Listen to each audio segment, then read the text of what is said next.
Eh bien, bonjour à toutes et à toutes, bienvenue sur Sentier de la Meuse. Aujourd'hui, nouveau reportage, et là, nous nous trouvons dans le magnifique et sublime village de Villers-sur-Saulx, devant le château dit Gilles de Trèves. Alors, construit sur un ancien domaine seigneurial, ce château fut acquis par un illustre et célèbre personnage, Gilles de Trèves. Homme d'influence et de pouvoir, homme de religion, on lui doit le collège à Bar-le-Duc. Il fréquente l'élite barroise.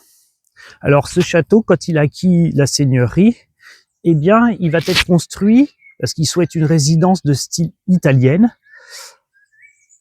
Ça va être un château sur un plan carré, comme on trouve quelques belles demeures françaises à cette époque de la Renaissance.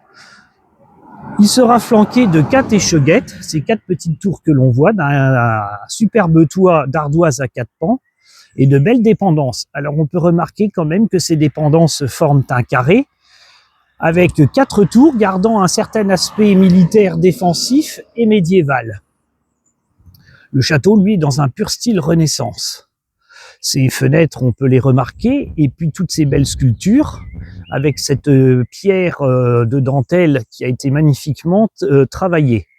Alors bien sûr, Gilles de Trèves ne va pas se contenter que de ce château, il va faire fructifier la seigneurie avec moulins et papeteries qui sont attestés depuis l'époque médiévale.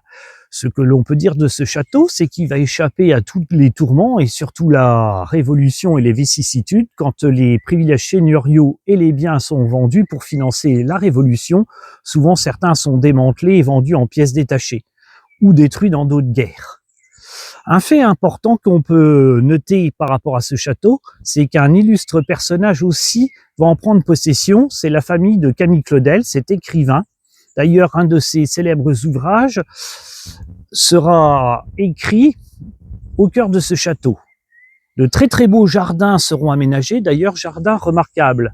Il faut s'imaginer encore ces beaux bâtiments de papeterie, ce pont en fonte, tout ce lieu un petit peu bucolique qui inspire à écrire.